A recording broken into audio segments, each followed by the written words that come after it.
Hey everybody, my name is Mark, and it's really good to talk to you guys. I'm glad to be here and share any insights I have into production music and how it relates to our end of the business. And Jesse's kindly invited me to do so. So thank you, Jesse. Um, I'm an audio engineer, sound designer, and music composer, and I work at a post production company that produces visual media. A lot of what we do is TV commercials. We do some radio commercials, and we do a lot of online or video content intended for online use, whether it's actual editorial kind of work. In other words, stuff shot on film or video, or we'd have a graphics department that does a lot of 2D and 3D animation, and uh, they produce a lot of video content for our clients, and our clients are advertising agencies that have their clients, and so advertisers. So that's what we're mostly in the business of doing is ad work. Um, my day-to-day job is just fulfilling the audio needs here. I do VO records, anything from VO records to sound design and then usually the final audio mix that is passed my way through either the graphics department or the video editorial department. And in my tenure here, getting to work with the editors, I've learned a lot about what they look for in music, production library music. We almost 95% of what we use music wise is from our two or three sources that are production library companies. So that being said, I will say that if you've watched any of Jesse's tutorials or videos on what to produce and how to produce it, everything he says is spot on in my experience. The video editors are always looking for things like high production value in their music. Can't have like cheesy samples. I mean, it's got to be top notch. It's got to sound like commercially produced tracks. But that being said, it's got to have the production elements that Jesse's talked about as well, and those consist of things that are non-melodic necessarily. Things that just fit in the context of what they're producing or what we're producing. We usually have a VO voiceover that's sitting in the top of the mix, and then we have a maybe there's some dialogue, there's sound effects. So the music bed is just another part of the puzzle that is used to convey the message that we're putting together. So it can't be too busy. It's got to fit in there. It's got to serve its purpose, and usually that is an emotional or a driving or setting the pace of the edit or the spot or video that they're working on. Going back, things that they're looking for are high production value, as I've said. The track, a lot of times they're looking for stuff that builds.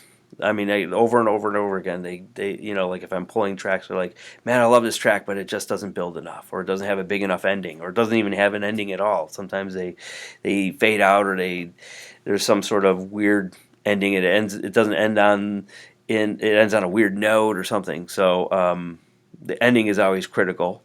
Beginning is always critical. Stuff in the middle is stuff that they is good too in terms of editorial. They're looking for points of interest, points that they are can easily edit from one section of a song to the next, right? Because a lot of times in a 30-second commercial, you can't fit.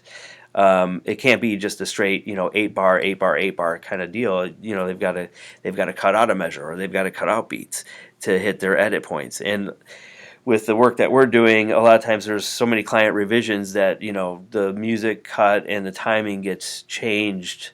It could be a dozen or 20 times So they have to have flexibility in how they edit that stuff together. So um, yeah, like I'm trying to think of an example. Like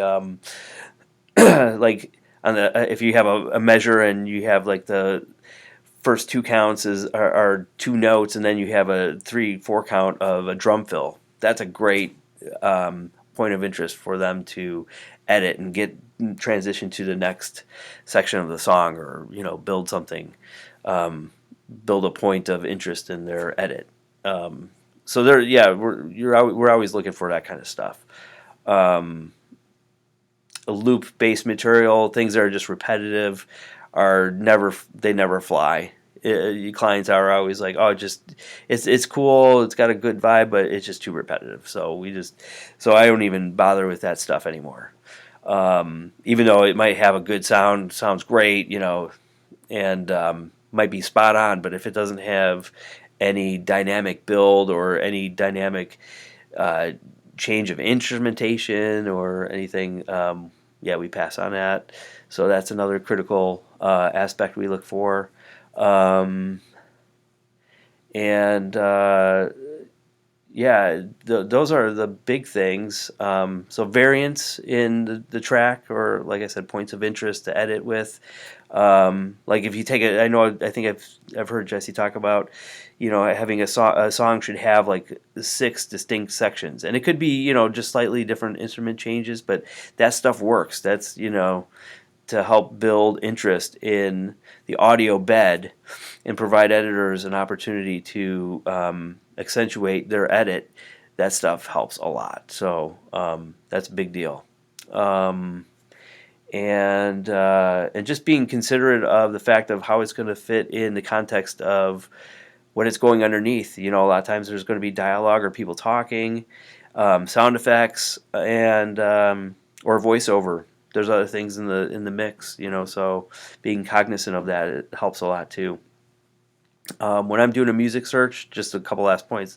When I'm doing a music search, and I'm the one who's usually doing the bulk of the music searches here, um, I will I look at the waveform all the time.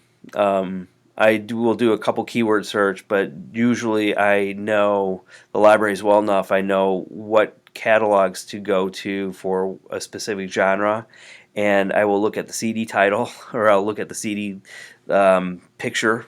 Believe it or not, I'll say, "Oh, that looks like it's in the camp of where we need to be," and I'll select. I'll start there, and two or three tracks into it, if I'm not finding anything, I move on to the next thing. So, and when I'm listening to tracks, I don't listen from the beginning of the track ever. I mean, like I might listen to the beginning of the track, but for only a couple seconds, and then I get into the meat of it, like because I already know in my head, or I've already identified characteristics or qualities that the clients are looking for, editors are looking for, and like I talked about those 4 other things, the points of interest that editors are looking for. Immediately what I'm going for when I'm listening and looking at a track, specifically the waveform. So if I see like a block of a waveform, and this sounds ridiculous, but if I just see like a straight block and I click in there 2 or 3 times and just hear the same thing over and over, I just pass on it. So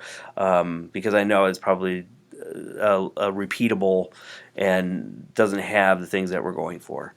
Um, but if I see something that starts small waveform wise and then has like this big climactic build, then a big at the end, there's a big waveform, then I'm like, immediately I'm intrigued. So take that for what it's worth.